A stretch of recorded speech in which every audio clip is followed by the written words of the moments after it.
আজি আপোনালোকক এটা বস্তু দেখাইছোঁ। কাৰ কাৰ ল'ৰা ছোৱালী এনেকুৱা পঢ়ে বাৰু কওকচোন। দেখিছেনে? টেবুল আছে, টেবুলত নহয় চকী আছে। এই ল'ৰাটো চাওক। কাৰ কাৰ ল'ৰা ছোৱালীবোৰ এনেকুৱা উৎপাত ল'ৰা ছোৱালী বাৰু। দেখিছে হাঁহিটো আকৌ। দাঁতটো চাওকচোন, দাঁতটো নাই। ঠাণ্ডাও নাই নে চকী লৈ কিতাপ পঢ়ে নে কি? এনেকুৱা বদমাছ।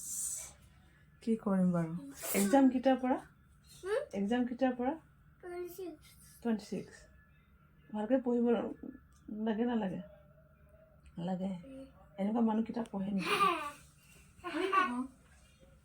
অঁ চাওকচোন, আমি পঢ়োঁ বুলি কৈছে। কথা ক'বই নোৱাৰি। পঢ়িব দিছোঁ টেবুলত, পঢ়িছে পালেঙত। তাকো চাওক শুই লৈছে। আৰু কিতাপ থৈ চাওকচোন, ব্লেংকেটৰ ওপৰত কেনেকুৱা থৈ থৈ লিখি আছে। হাঁহি গৈছে। এনেকুৱা উৎপাত ল'ৰা ছোৱালী। তাক লিখিব চাওকচোন, টেবুল নায়ে যেনে কেনেকুৱা লাগিছে আঁঠুৰ ওপৰত কিতাপটো থৈ। এনেকুৱা কিয় লিখি আছে পঢ়িছে বা? ধুনীয়াকৈ চকীটোত বহাচোন। নামা নহয় চাওকচোন কি কৰি আছে। চকীত বহা, এই টেবুলত অহা নহ'লে। এনেকুৱা নাপায় পঢ়িব। চোফাত নহয়, টেবুলত পঢ়া।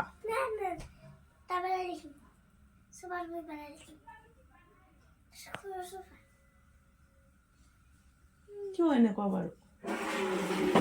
বহা, চকীত বহা। চাক এতিয়া চকীত বহিব। নবহা? অঁ সিও বহিব। আৰু কাৰ ঘৰ বাৰু মানে কি হৈছে, খোৱা বস্তু পালে লুকাই খাব, কিন্তু পঢ়া সময়খিনিত দাদা পঢ়া নাই বা ভণ্টিয়ে পঢ়া নাই, মই কিয় পঢ়িম। কিন্তু খাবলৈ বস্তু দিলে কোনফালে কোনে দেখা পালে যে খুজিব, কোনে ক'ত গৈ মনে মনে খাব সেইটো ক'ব নালাগে। কিন্তু পঢ়িব দিলে মই পঢ়িছোঁ তাকো পঢ়িব দিয়া, দাদাকো পঢ়িব দিয়া। ককাইকে ক'ব ময়ো কিতাপ পঢ়িছোঁ ভণ্টিক পঢ়িব দিয়া, আকৌ ভনীয়েকে ক'ব দাদাক পঢ়িব দিয়া। দেখিছে ভিডিঅ' কৰা দেখা পাই ধুমা ধুম ভৰিটো নমাইছে। কিয় বাৰু এনেকুৱা কৰা কোৱাচোন? টেবুলত পঢ়া এৰি থৈ এতিয়া বহীটো ভালকৈ থৈ লোৱাচোন, তুমি ভালকৈ থৈ লোৱা।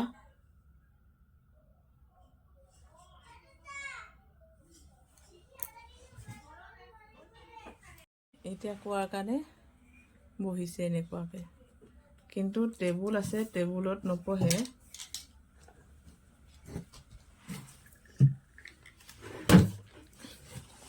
পঢ়িছে এতিয়া?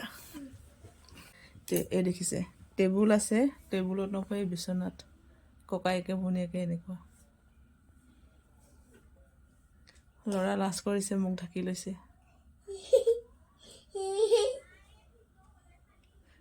কি কাৰণে মুখ ধপাই লৈছা?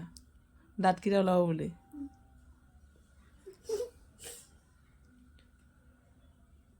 দুষ্ট হয়নে নহয় তোমালোকে কোৱাচোন? নহয়, বস্তু দিলে ভগাই নোখোৱা আৰু কিতাপ পঢ়িব দিলে অঁ নোখোৱাই তোমালোকে। কেতিয়া?